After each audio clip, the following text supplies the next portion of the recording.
Hello students, आज की class में हम लोग क्लास 10th के फिजिक्स चैप्टर 1 के एमसीक्यू को करेंगे। तो सबसे पहला क्वेश्चन है, कहता है कि समतल दर्पण द्वारा बना प्रतिबिंब कैसा होता है। तो समतल दर्पण में हमेशा याद रखिए कि समतल दर्पण में हमेशा आभासी प्रतिबिंब बनता है। आभासी कैसा बनता है? आभासी प्रतिबिंब बनता है। आभासी प्रतिबिंब बनता है, ठीक है। और आभासी प्रतिबिंब को ही और किस नाम से जाना जाता है? तो काल्पनिक प्रतिबिंब। काल्पनिक प्रतिबिंब, आभासी प्रतिबिंब को ही क्या कहते हैं? काल्पनिक प्रतिबिंब, ठीक है। और इसका एक और नेचर क्या होता है? यह जो होता है ना, सीधा होता है। कैसा होता है? सीधा होता है, ठीक है। तो करेक्ट ऑप्शन क्या हो जाएगा? आभासी और सीधा। उसके बाद दूसरा ऑप्शन देखते हैं, दूसरा क्वेश्चन देखते हैं। दूसरा क्वेश्चन क्या कह रहा है? कह रहा है कि समतल दर्पण में किस प्रकार के प्रतिबिंब बनते हैं।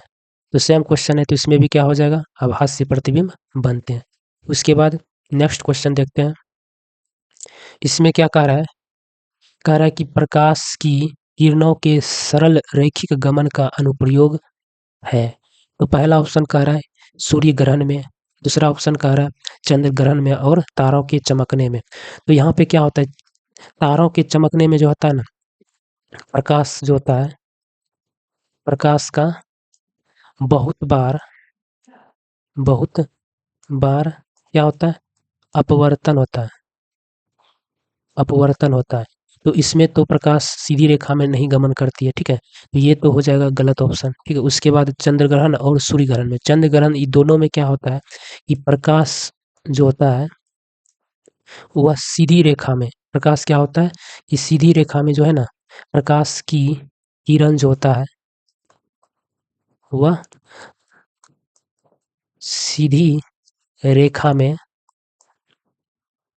गमन गमन करती है, ठीक है। तो ये दोनों ऑप्शन क्या है?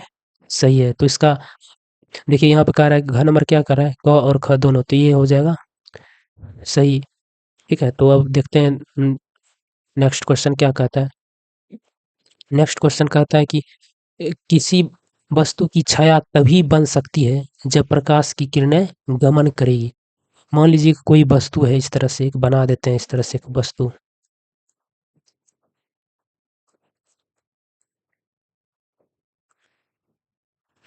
तो यहाँ पे जो है ना, अगर सीधी किरण इस पे पड़ेगा तभी जो है ना, इसका एक पीछे के साइड में एक इमेज बनता है, ठीक है, छाया बनता है।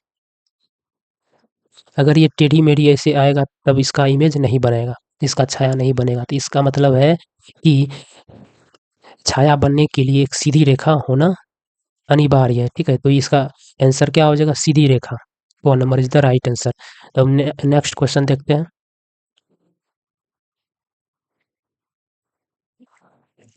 उसके बाद क्या कह रहा है?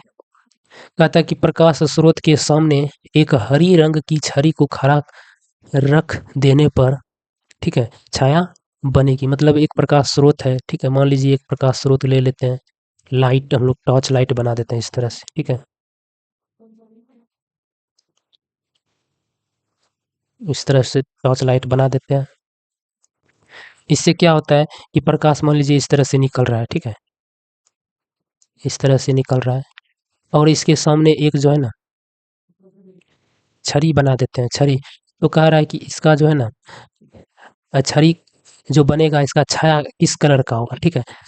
तो छाया हमेशा यहाँ पे इसका छाया बनेगा, ठीक है, इस तरह से छाया बनेगा इस छड़ी का। तो ये जो कलर होगा हमेशा काली रंग की होगी। कैसा रंग का होगा? काली रंग की होगी, काली रंग की, ठीक है। छाया हमेशा काला होता है, तो इसका ऑप्शन क्या हो जाएगा? काली रंग की, ठीक है। उसके बाद नेक्स्ट क्वेश्चन देखते हैं। कहता है कि किसी प्रकाश स्रोत के सामने एक रुकावट रख देने पर, ठीक है, रुकावट रख देने पर छाया बनता है, उपछाया बनता है, कुछ नहीं बनता है। तो आपको बताना है क्या बनता है। तो किसी भी प्रकाश स्रोत के सामने एक ऐसे वस्तु को रख देते हैं जो क्या होता है? अपारदर्शी होता है, मतलब जिससे प्रकाश आर पार नहीं होता है, ठीक है। उस वस्तु को रखते हैं तो क्या होता है? उस कंडीशन में मान लीजिए कि एक वस्तु इस तरह से रख दी है, तो यहाँ पे क्या होता है कि जब वस्तु को हम रखते हैं तो यहाँ पे एक काला एरिया बन जाता है, ठीक है, काला एरिया बन जाता है, तो इसी को हम लोग क्या बोलते हैं, छाया बोलते हैं, ठीक है। और जब प्रकाश स्रोत बहुत बड़ा रहता है ना, तो इसके इस छाया के किनारे में एक धुंधला भाग बन जाता है, धुंधला भाग बन जाता है, ठीक है। इस तरह से जब प्रकाश स्रोत बड़ा रहता है तो उसको क्या बोलते हैं, उपछाया बोलते हैं, उपछाया बोलते हैं।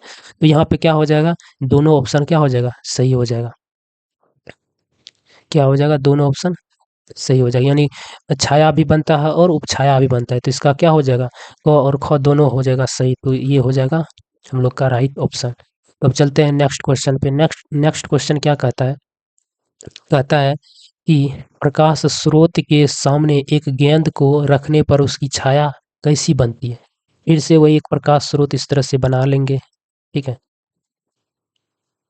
लाइट भी एक प्रकाश स्रोत है क्योंकि ये प्रकाश उत्पन्न करता है, ठीक है। इस तरह से मान लीजिए लाइट निकल रहा है, अब इस प्रकाश स्रोत के सामने बोल रहा है कि एक गेंद को रख दीजिए इस तरह से। जब हम इसको गेंद बना के इस तरह रख देते हैं तो इसका जो छाया बनेगा वो कैसा बनेगा, ठीक है। इसका जो छाया बनेगा वो कैसा बनेगा, तो छाया जब बनता है ना, चूंकि ये वाला एरिया का छाया बनता है, इस पे प्रकाश पड़ता है, तो सिर्फ और सिर्फ छाया हमेशा क्या बनता है, 2D फिगर बनता है। गेंद होता है 3D, लेकिन छाया जो बनेगा वो 2D बनेगा, यानी इसका प्रोजेक्टेड एरिया बनता है, आगे वाला एरिया ही सिर्फ पास से आपको दिखेगा, ये काला भाग, ठीक है। तो ये जो होता है ना, एक कैसा होता है, वृत्ताकार के रूप में होता है, ये कैसा होता है, वृत्ताकार, ठीक है। यानी छाया कैसा बनेगा, वृत्ताकार। तो हम लोग का ऑप्शन क्या हो जाएगा,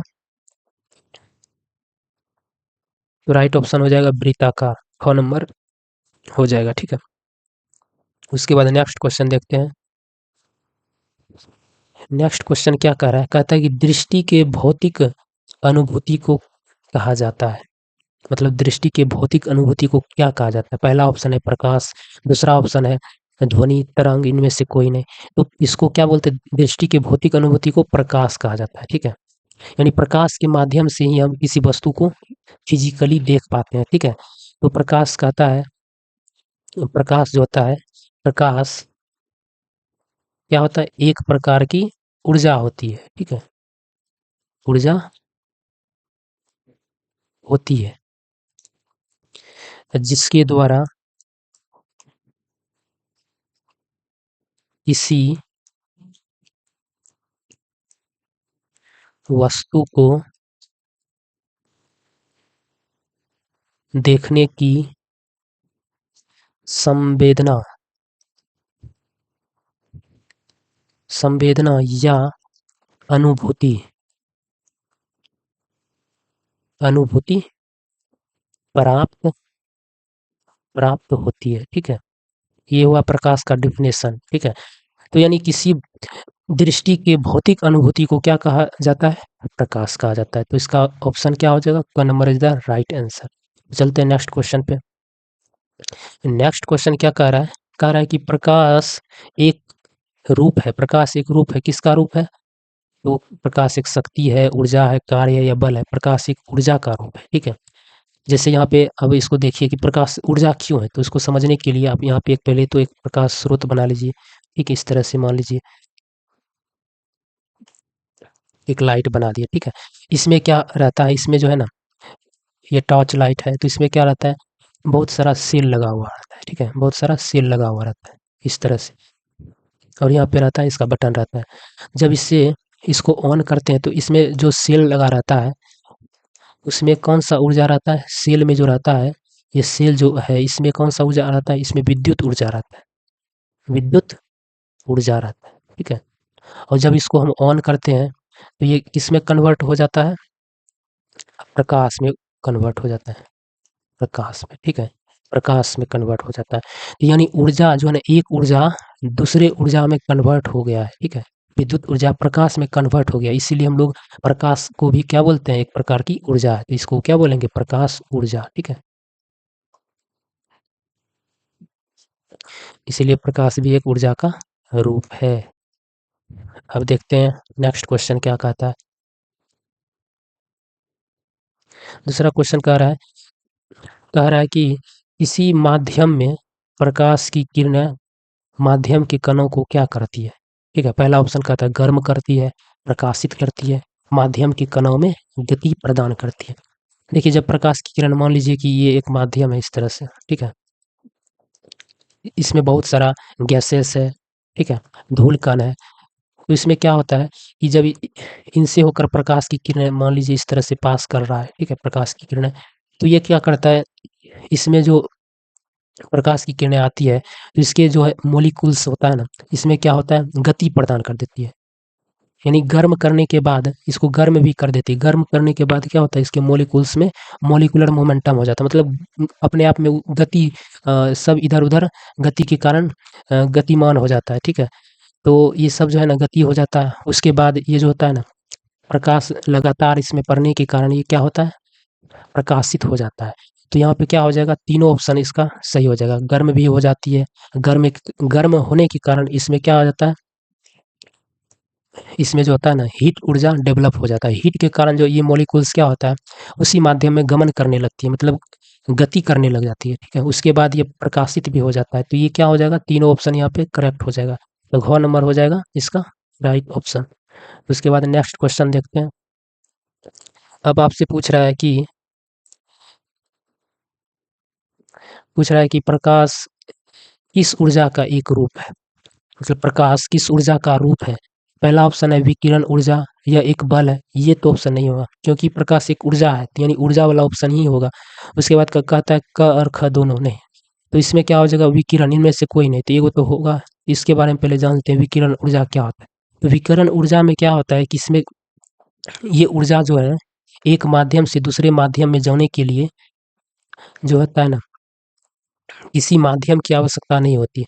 मान लीजिए विकिरण ऊर्जा जो होता है, विकिरण विकिरण ऊर्जा विकिरण ऊर्जा वह ऊर्जा है जो जो तरंग और कण के रूप में क्या होता है, जो तरंग और कण के रूप में एक माध्यम से दूसरे माध्यम में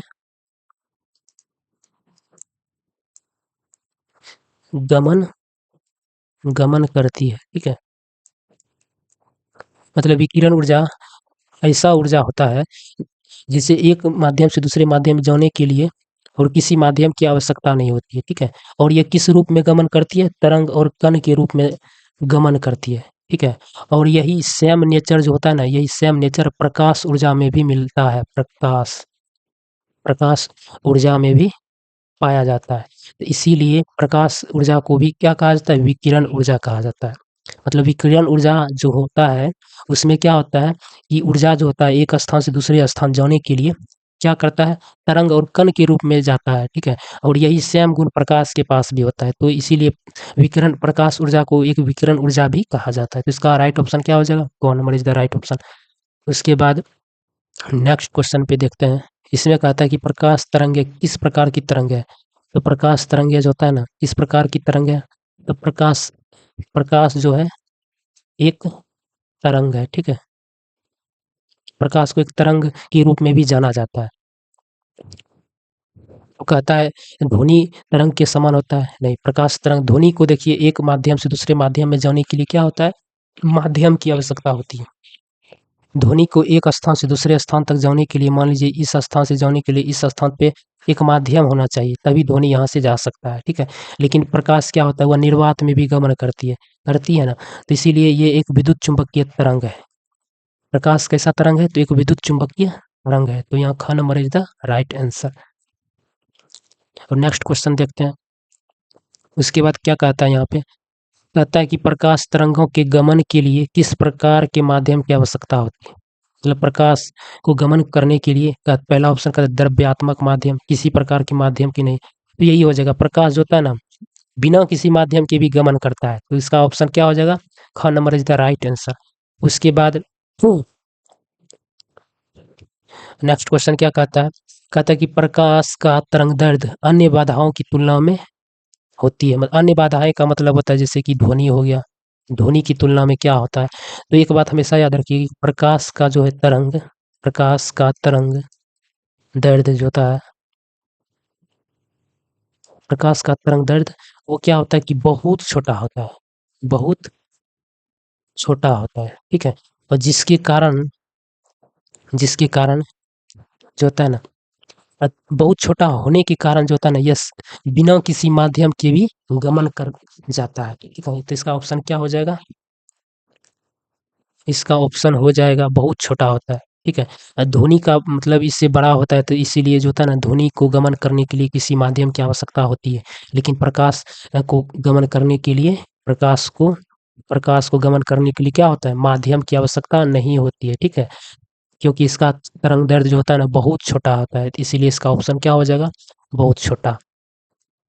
उसके बाद नेक्स्ट क्वेश्चन कहता है कि प्रकाश किरण है, प्रकाश का बिंदु पथ, किरण का बिंदु पथ। तो प्रकाश यानी प्रकाश किरण जो होता है ना, प्रकाश किरण ये प्रकाश किरण जो होता है, मान लीजिए ये प्रकाश किरण है, इसको एक बिंदु से दूसरे बिंदु तक जाने के लिए एक रास्ता को फॉलो करना होता है, ठीक है।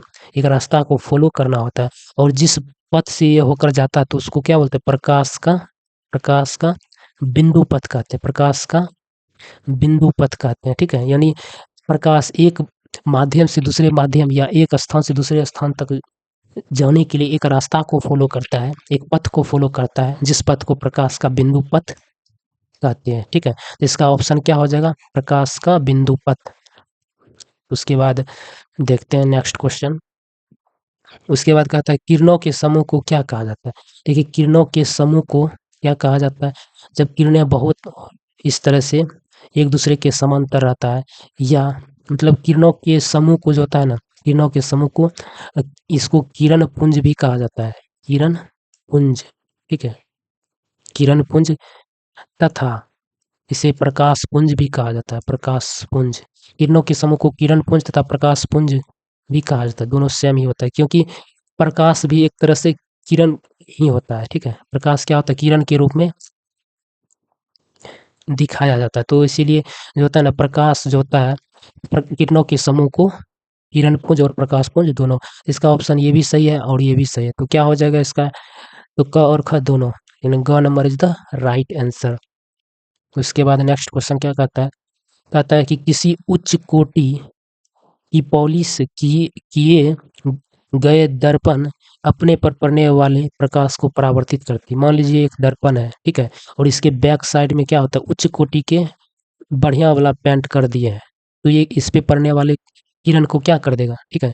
इस तरह से अगर किरण आएगा, ठीक है, इस तरह से अगर किरण आएगा तो सभी किरण को क्या कर देगा, ये उसी दिशा में क्या कर देगा, लौटा देगा, ठीक है। मान लीजिए इस डायरेक्शन से आ रहा है, तो फिर यह उसी डायरेक्शन में सभी किरण को क्या कर देगा, मोड़ देगा, क्योंकि पीछे जो है ना उच्च कोटि का पॉलिश किया हुआ है, तो इसी माध्यम में क्या हो जाएगा, लौट जाएगा, पूर्ण रूप से परावर्तित क्या करेगा, पूर्ण रूप से करेगा, ठीक है। ऐसा नहीं कि कुछ अवशोषित कर लेगा, कुछ अंश तक कर लेगा, ऐसा नहीं, पूरी तरह से इसको परावर्तित कर देगा, तो क्या हो जाएगा राइट ऑप्शन, पूर्ण रूप से। नेक्स्ट क्वेश्चन कहते हैं, क्या कहता है कि तेल लगा कागज होता है। मान लीजिए कि एक कागज है, ठीक है, क्या है, एक कागज है, और इसमें अगर हम तेल लगा देते हैं इसमें, तो ये क्या हो जाएगा, ये जो अगर तेल लगा देते हैं तो ये जो होता है ना, और जब इस पे लाइट इस तरह से पड़ता है, लाइट पड़ता है, तो कुछ लाइट जो होता है ना, कुछ लाइट इस साइड भी आ जाता है, मतलब दूसरी तरफ आ जाता है कुछ लाइट, तो ऐसे वस्तु को क्या बोलते हैं, ऐसे वस्तु को बोलते हैं पारभासक, बोलते हैं पारभासक, ठीक है। वे पदार्थ जिनसे होकर प्रकाश की कुछ किरणें आर पार हो जाती है, उसको क्या बोलते हैं, पारभासक बोलते हैं, ठीक है। राइट ऑप्शन क्या हो जाए, मतलब जब तेल लगा हुआ कागज रहता है तो वो पारभासक पदार्थ की तरह कार्य करता है, ठीक है। तो इसका ऑप्शन क्या हो जाएगा, पारभासक। नेक्स्ट क्वेश्चन देखते हैं। उसके बाद कहता है कि आधुनिक क्वांटम सिद्धांत के आधार पर आधुनिक क्वांटम सिद्धांत के आधार पर प्रकाश को प्रकाश को जो है ना तरंग माना है, ठीक है। प्रकाश को क्या माना है? तरंग माना है। उसके बाद कण भी माना है। ये दोनों ऑप्शन क्या है? सही है। मतलब आधुनिक आधुनिक क्वांटम सिद्धांत के आधार पर प्रकाश को तरंग माना है, और इसे ही क्या बोलते हैं? प्रकाश का द्वैत प्रकृति भी कहा जाता है, ठीक है। तो इनमें से क्या हो जाएगा? सही ऑप्शन क और ख हो जाएगा। तो इसका ऑप्शन क्या हो जाएगा? तो यहाँ पे देखिए थोड़ा ऑप्शन में कुछ इस तरह से, इसको इस तरह से कर देते हैं।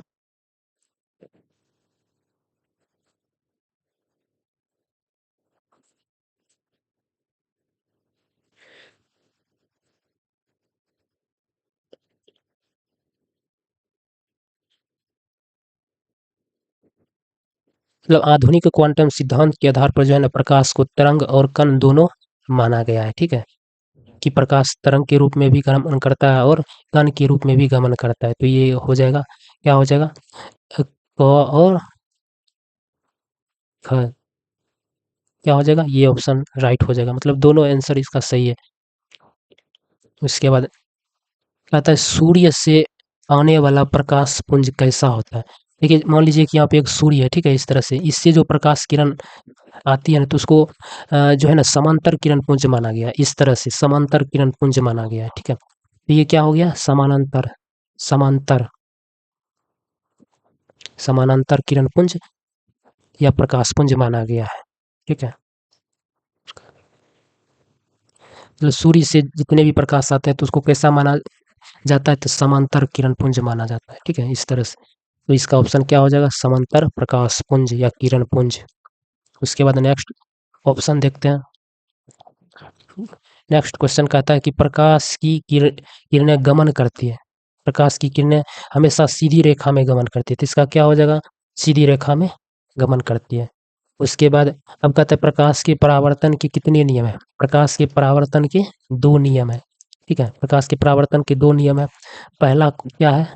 पहला कहता है कि आपतित किरण, आपतित आपतित किरण किरण परावर्तित परावर्तित किरण तथा आपतन बिंदु पर आपतन बिंदु पर खींचा गया अभिलंब अभिलंब ये तीनों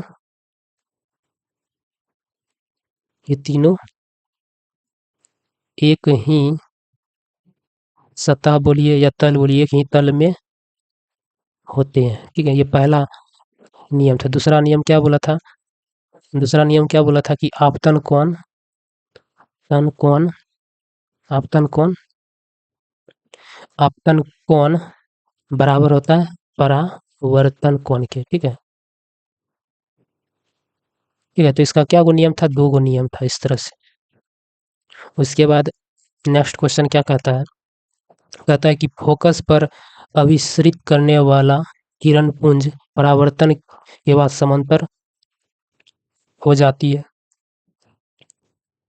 मतलब फोकस पर जो होता है ना, मान लीजिए कि फोकस पे वो क्या हो जाती है? अवतल दर्पण से उत्तल दर्पण से समतल दर्पण से। अब मान लीजिए कि वो अवतल दर्पण में क्या होता है? इस तरह से अवतल दर्पण बना लेते हैं, ठीक है। इसमें क्या होता है? ये होता है इसका फोकस, और ये क्या होता है? इसका वक्रता केंद्र, ठीक है। तो जब फोकस पे कह रहा है कि किरण इस तरह से फोकस पे सब किरण आ रहा है, ठीक है। सारा किरण क्या हो रहा है? फोकस पे आ रहा है, इस तरह से। फोकस पे आने के बाद जो होता है ना, और ये किरण इधर चला जाता है। फोकस पर अभिसरित करने वाला किरण पुंज परावर्तन के बाद जो क्या होता है? इस तरह से प्रधान अक्ष, ये होता है प्रधान अक्ष, ये होता है प्रधान अक्ष। प्रधान अक्ष के समांतर हो जाती है, ठीक है। और ये घटना किसमें होता है? ये अवतल दर्पण में होता है। फोकस पर अभिसरित करने वाला किरण पुंज परावर्तन के बाद समांतर हो जाती है। तो ये घटना जो होता है ना, सिर्फ और सिर्फ किसमें होता है? वास्तव में क्या होता है कि ये वास्तविक में परिवर्तन, मतलब समांतर रूप से मुख्य अक्ष के समांतर परावर्तित हो जाती है, ठीक है। और उत्तल दर्पण में क्या होता है? इस तरह से मान लीजिए कि उत्तल दर्पण बनाते हैं, और इसके फोकस पे जब मान लीजिए इसके बैक साइड में फोकस रहता है, ये वक्रता केंद्र, इसके फोकस पे इस तरह से मान लीजिए आती है किरण, फोकस की दिशा में जब किरणें आती हुई प्रतीत होती है, तो इसमें कह रहा है कि फोकस पर अभिसरित करने वाला किरण पुंज, तो इसका राइट ऑप्शन क्या हो जाएगा, अवतल दर्पण, क्योंकि इसमें प्रश्न कर रहा है फोकस पर अभिसरित करने वाला किरण पुंज, तो इसमें देखिए फोकस पे आ रहा है, तो इसमें क्या होता है काल्पनिक रूप से फोकस पे आता है, ठीक है, आभासीय रूप में, तो ऐसा तो क्वेश्चन बोला नहीं है, तो ये घटना सिर्फ और सिर्फ अवतल दर्पण में होती है, तो इसका ऑप्शन क्या हो जाएगा, अवतल दर्पण। उसके बाद नेक्स्ट क्वेश्चन कहता है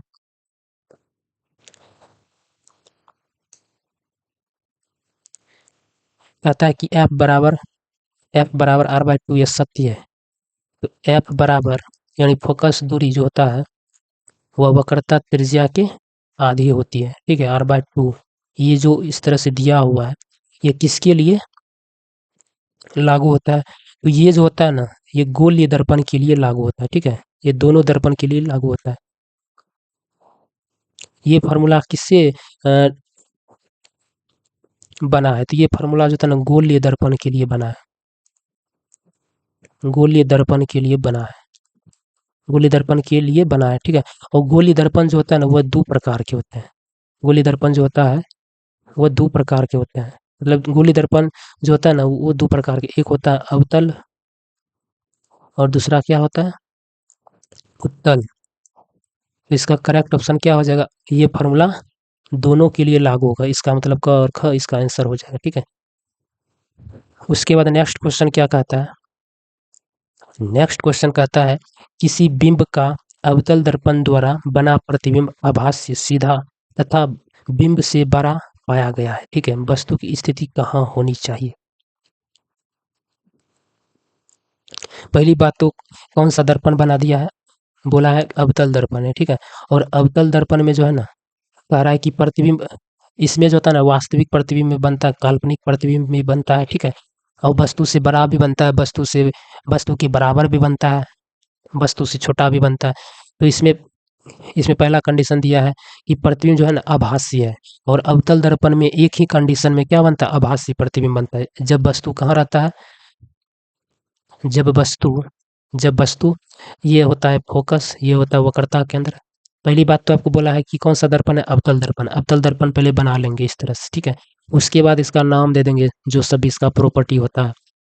उसके बाद कह रहा है कि प्रतिबिंब कैसा बन रहा है, आभासी प्रतिबिंब बन रहा है, तो यहाँ पे प्रतिबिंब और अवतल दर्पण में आभासी प्रतिबिंब सिर्फ और सिर्फ एक कंडीशन में बनता है, जब वस्तु को हम फोकस और ध्रुव के बीच रखते हैं तब इसका प्रतिबिंब इस तरह से बनता है, आवर्धित बनता है, यहाँ से किरण जाएगा, ये तो इस तरह से लौट जाएगा, एक किरण यहाँ से इस तरह से जाएगा, ठीक है, इसको आभासी रूप में पीछे की तरफ बढ़ाते हैं तो यहाँ पे बनता है, ठीक है, तो कहाँ पे रखेंगे, तो दर्पण के ध्रुव तथा मुख्य फोकस के बीच, दर्पण के ध्रुव तथा मुख्य फोकस के बीच रखें, तो इसका राइट ऑप्शन हो जाएगा ये वाला, दर्पण के ध्रुव तथा मुख्य फोकस के बीच, ठीक है।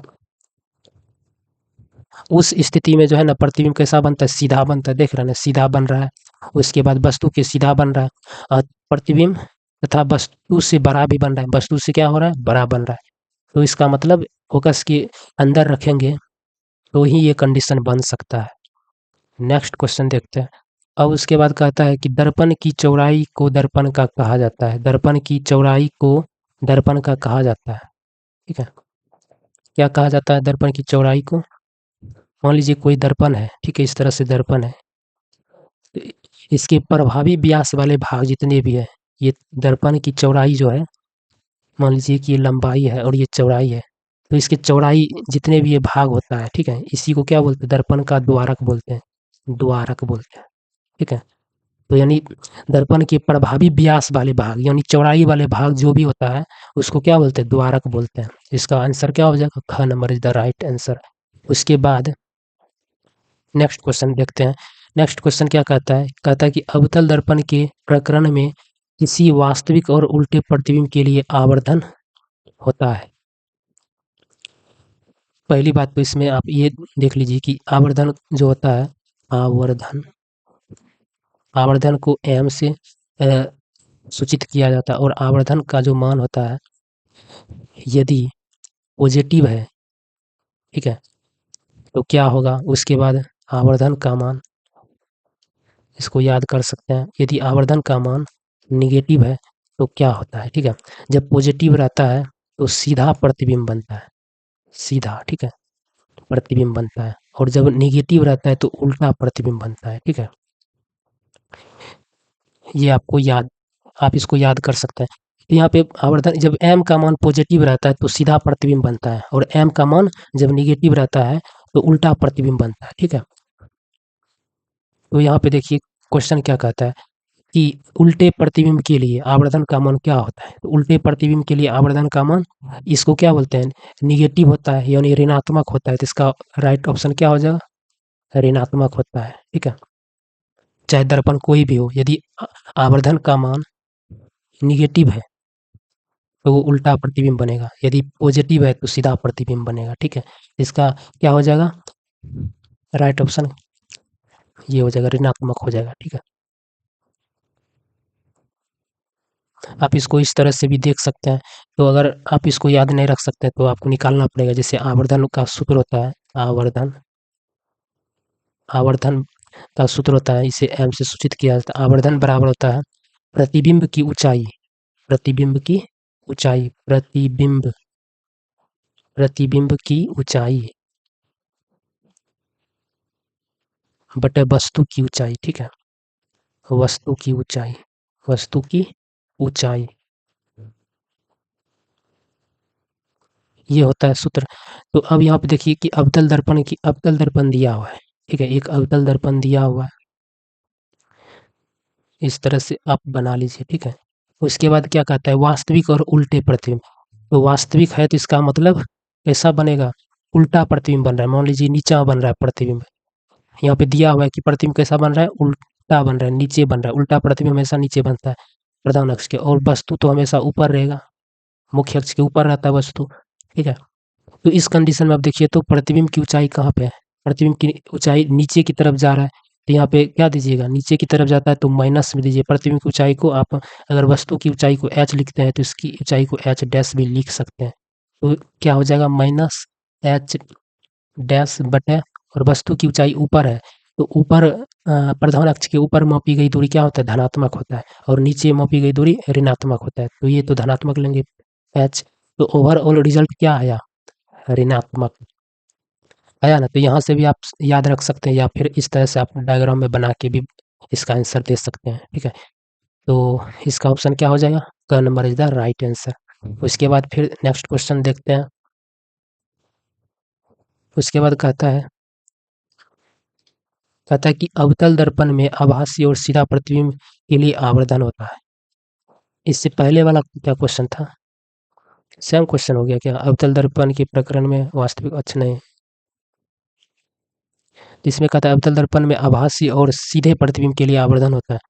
तो अवतल दर्पण में आभासी और सीधे प्रतिबिंब के लिए आवर्धन का मान होता है। इसमें बोल दिया आपको सीधा और आभासी, ठीक है। तो m बराबर, m का मान जब पॉजिटिव रहता है तब क्या बनता है, सीधा प्रतिबिंब बनता है, सीधा, ठीक है। तो इसका मतलब यहाँ पे सीधा पहले से बन रहा है तो कैसा होगा, m का मान, m का मान पॉजिटिव होगा, इसका मतलब धनात्मक होगा।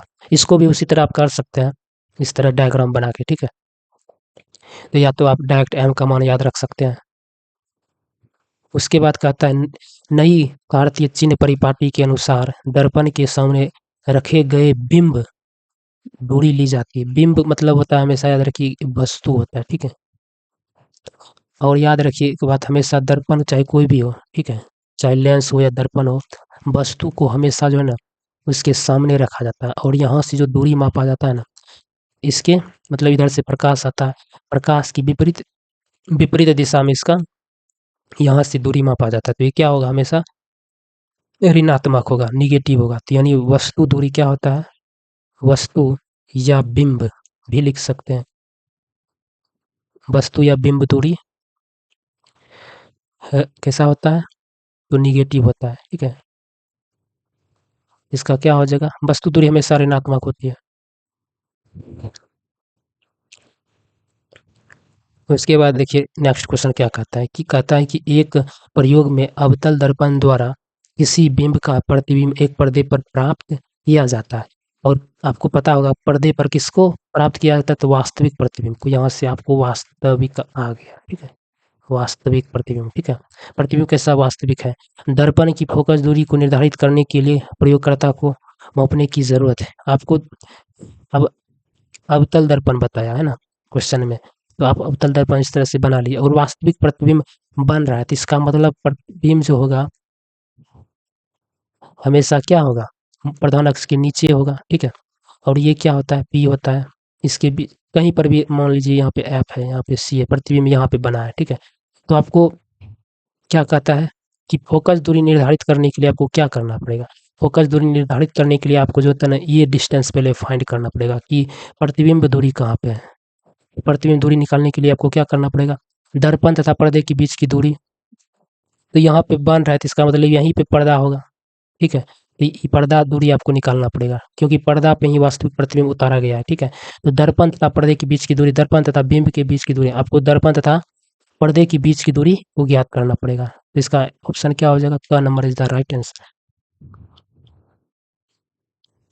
उसके बाद नेक्स्ट क्वेश्चन क्या कह रहा है? कह रहा है कि उत्तल दर्पण के प्रकरण में दर्पण द्वारा प्रतिबिंब सदैव आभासी एवं सीधा होता है, तो आवर्धन का मान क्या होगा? तो आवर्धन का मान कुछ भी रहे, ठीक है।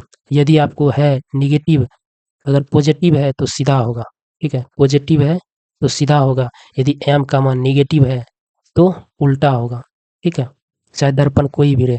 तो यहाँ पे देखिए क्या बोल रहा है कि सीधा हो रहा है, तो सीधा इस कंडीशन में बन रहा है, तो सीधा तभी बनता है जब एम का मान पॉजिटिव रहता है। एम का मान पॉजिटिव रहता है, इसका मतलब धनात्मक हो जाएगा, ठीक है, चाहे दर्पण कोई भी रहे, ठीक है। अगर एम का मान पॉजिटिव है तो सीधा बनेगा प्रतिबिंब, ठीक है। उसके बाद यदि एम का मान निगेटिव है तो सीधा प्रतिबिंब ही क्या होता है? सीधा प्रतिबिंब जो रहता है वो कैसा होता है? आभासी होता है। तो आभासी यहाँ पे पहले से दिया हुआ है, तो इसका क्या हो जाएगा? ऑप्शन का number is the right answer.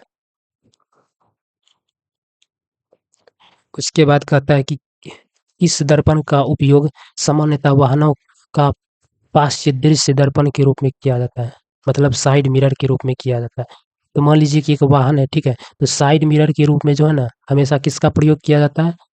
Side mirror के रूप में, साइड मिरर के रूप में हमेशा जो है ना उत्तल दर्पण का प्रयोग किया जाता है, क्योंकि इसका दृष्टि क्षेत्र जो होता है ना, देखिए यहाँ से इसका दृष्टि क्षेत्र यहाँ तक होता है, ठीक है। दृष्टि क्षेत्र कितना बड़ा होता है? बहुत बड़ा होता है, इसीलिए जो है ना इसका प्रयोग किया जाता है, उत्तल दर्पण का प्रयोग किया जाता है, ठीक है। इसका दृष्टि क्षेत्र बहुत बड़ा होता है, तो उत्तल दर्पण हो जाएगा। साइड मिरर के रूप में उत्तल दर्पण का प्रयोग किया जाता है। अब उत्तल दर्पण में किस प्रकार का प्रतिबिंब बनता है? उत्तल दर्पण में किस प्रकार का प्रतिबिंब बनता है? उत्तल दर्पण जो होता है इस तरह से, मान लीजिए ये उत्तल दर्पण है, ठीक है, और इसमें जो होता है ना हमेशा जो होता है, इसका फोकस क्या रहता है? पीछे रहता है, वक्रता केंद्र भी पीछे रहता है। और इसमें क्या होता है कि प्रतिबिंब जो होता है ना हमेशा दर्पण के पीछे बनता है, यहाँ पे बनता है इस तरह से। मान लीजिए कि यहाँ पे एक वस्तु है, इसका प्रतिबिंब जो बनेगा कहाँ पे बनेगा? इस तरह से, ठीक है, यहाँ पे बन रहा है, देख रहे हैं ना। तो इसका प्रतिबिंब हमेशा दर्पण के पीछे बनता है। तो जो दर्पण के पीछे बनता है तो कैसा होता है? आभासी होता है, आभासी होता है, ठीक है, या यानी काल्पनिक होता है। तो इसका क्या हो जाएगा? आभासी। यानी उत्तल दर्पण में कैसा प्रतिबिंब बनता है? आभासी होता है, और आभासी प्रतिबिंब हमेशा सीधा होता है। उसके बाद कहता है कि दाढ़ी बनाने के लिए, दाढ़ी बनाने के लिए उपयुक्त गोली दर्पण में सीधा प्रतिबिंब प्राप्त करने के लिए चेहरा को रखा जाता है। पहली बात तो आपको ये बता दें कि अवतल दर्पण का प्रयोग जो होता है ना वह हजामती दर्पण के रूप में किया जाता है। हजामती दर्पण का मतलब होता है यही, फेसिंग करने के लिए किया जाता है, ठीक है। दाढ़ी बनाने के लिए, शेविंग करने के लिए इसका प्रयोग किया जाता है। हजामती दर्पण का प्रयोग, अवतल दर्पण का प्रयोग किया जाता है, ठीक है। तो अब जो होता है ना इस कंडीशन में क्या होता है? पहली बात तो ये जान ली कि अवतल दर्पण का प्रयोग किया जाता है। उसके बाद जो है ना ये मान लीजिए फोकस है और ये वक्रता केंद्र है, तो वस्तु को कहाँ पे रखा जाता है? वस्तु को जो है इसके फोकस के बीच रखा जाता है, और जब फोकस के बीच रखा जाता है ना तो इसका प्रतिबिंब इस तरह से बनता है, ठीक है। वस्तु इतना बड़ा है और प्रतिबिंब देखिए कितना बड़ा बन गया, आवर्धित बन गया, ठीक है। यानी आवर्धित प्रतिबिंब बनता है, तो इसको कहाँ पे रखेंगे? वक्रता केंद्र, यानी इसका ऑप्शन क्या हो जाएगा? वक्रता केंद्र पर नहीं, वक्रता केंद्र के बाहर, वक्रता केंद्र के बाहर नहीं, वक्रता केंद्र और मुख्य फोकस के बीच, वक्रता केंद्र नहीं, ये भी इसका ऑप्शन क्या हो जाएगा, इनमें से कोई नहीं। तो यहाँ पे रखते हैं ना हम लोग इसको, कहाँ पे रखते हैं, तो एफ और पी के बीच रखते हैं, एफ और पी के बीच रखते हैं, ठीक है। ये तो ऑप्शन में है नहीं, तो इसलिए इसका ऑप्शन क्या हो जाएगा, इनमें से कोई नहीं। उसके बाद नेक्स्ट क्वेश्चन क्या कहता है कि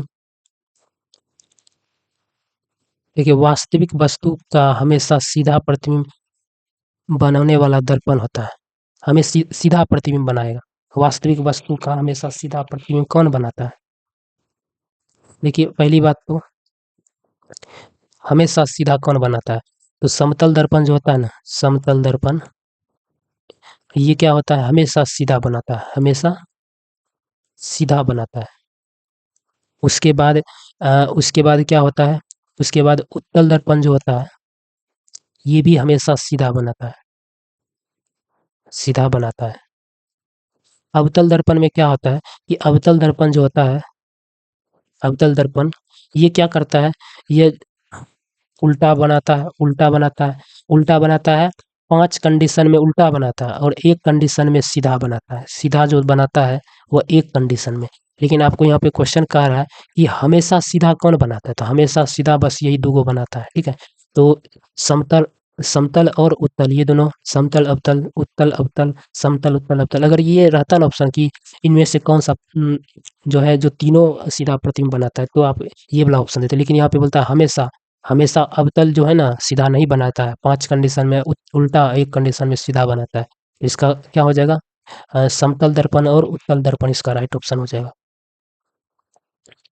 उसके बाद नेक्स्ट क्वेश्चन क्या कहता है कि वास्तविक प्रतिबिंब की प्रकृति कैसी होती है, वास्तविक प्रतिबिंब की प्रकृति कैसी होती है। तो हमेशा याद रखिए, एक ट्रिक है, इस तरह से ट्रिक भी लिख सकते हैं।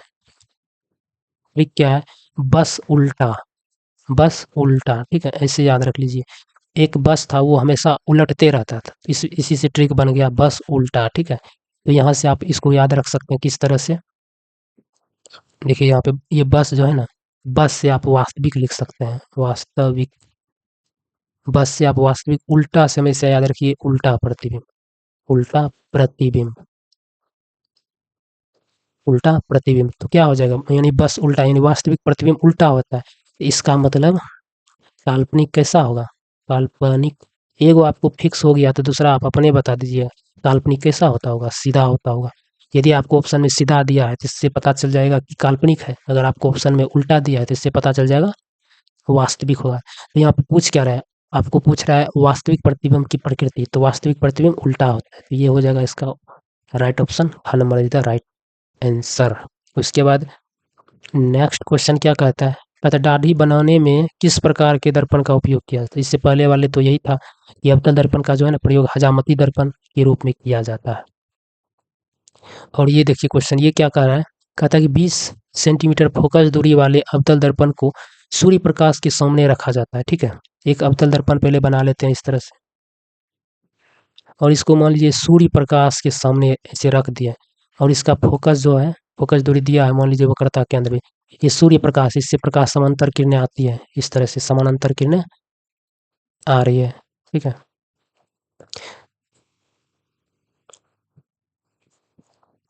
उसके बाद क्या कह रहा है, उसके बाद क्या कह रहा है कि प्रधान अक्ष पर एक एक खास बिंदु पर कागज का टुकड़ा यानी कर्तन जल उठता है, ठीक है। इस बिंदु की दूरी दर्पण से क्या होगी, मतलब जो है ना, एक बिंदु पर कागज का टुकड़ा जो है ना वो जल उठता है। तो आपको पता है कि अवतल दर्पण क्या करता है कि सूर्य से आने वाली समानांतर किरणों को क्या कर देते हैं, परावर्तन के बाद एक बिंदु पर मिला देती है। सभी किरण, जितने भी किरण आती है ना, तो परावर्तन के बाद वह मुख्य फोकस पे होकर चली जाती है, मुख्य फोकस पे आके मिल जाती है, ठीक है, एक बिंदु पर मिल जाती है। आप ही बताइए, यहाँ पे जब प्रकाश की किरण आ रहा है और सबको एक बिंदु पे मिला रहा है, ठीक है, और यहाँ से इसका दूरी दे दिया है कितना, 20 सेंटीमीटर दे दिया है फोकस दूरी, और ये फोकस पे सब मिलता है, ये कथन कहता है कि अवतल दर्पण पर आने वाली समानांतर किरणें परावर्तन के बाद मुख्य फोकस से होकर जाती है, यानी यहाँ पे सब आएगा। तो प्रकाश में क्या होता है, हीट एनर्जी होता है, हीट एनर्जी के कारण यहाँ पे क्या हो जाएगा, इस बिंदु पर उष्मा बढ़ जाएगा, मतलब हीट बढ़ जाएगा वहाँ पे। तो अगर यहीं पे हम अगर कागज़ का टुकड़ा इस तरह से रख दें, तो ये कागज़ धीरे-धीरे जलेगा, जल मतलब हीट के कारण ये क्या हो जाएगा, जलना स्टार्ट कर देगा, ठीक है। इसका मतलब कागज़ को भी हम कहाँ पे रखेंगे, यही 20 सेंटीमीटर की दूरी पर रखेंगे ना, तब उस स्थिति में जो है ना, यह कागज़ जल जाएगा। तो इसका मतलब इसको भी 20 सेंटीमीटर की दूरी पर रखेंगे। इसका राइट ऑप्शन क्या हो जाएगा, A number is the right answer. उसके बाद कहता है, देखिए कहता है कि गोल दर्पण की वक्रता त्रिज्या 40 सेंटीमीटर है, तो उसकी फोकस दूरी क्या होगी। तो आपको पता है कि R बराबर 2F होता है। आपको क्या दिया है, त्रिज्या दिया है, ये 40 सेंटीमीटर दिया है, 2F होता है, तो इसको इससे काट सकते हैं। तो F बराबर क्या हो जाएगा, 20 सेंटीमीटर। उसके बाद कहता है कि मुख्य अक्ष दर्पण के ध्रुव पर, देखिए मुख्य अक्ष जो होता है, मुख्य अक्ष दर्पण के ध्रुव पर क्या होती है, अभिलंब होती है, 45 डिग्री के कोण पर झुका होता है, 180 डिग्री के कोण पर झुका होता है, 135 डिग्री। तो पहली बात तो यहाँ पे बना लेते हैं, कोई भी दर्पण ले लीजिए, मान लीजिए उत्तले दर्पण ले लेते हैं इस तरह से, और इसमें यहाँ पे रहता है, क्या रहता है, ध्रुव रहता है, और इसको क्या बोलते हैं, मुख्य अक्ष बोलते हैं। तो मुख्य अक्ष ये जो होता है, ये ध्रुव पर क्या होता है, एक तरह से 90 डिग्री पे रहता है, इस तरह से अभिलंब रहता है ना, 90 डिग्री पे रहता है। तो इसका क्या हो जाएगा, अभिलंब रहता है, यानी 90 डिग्री पर रहता है। तो आज के लिए इतना ही।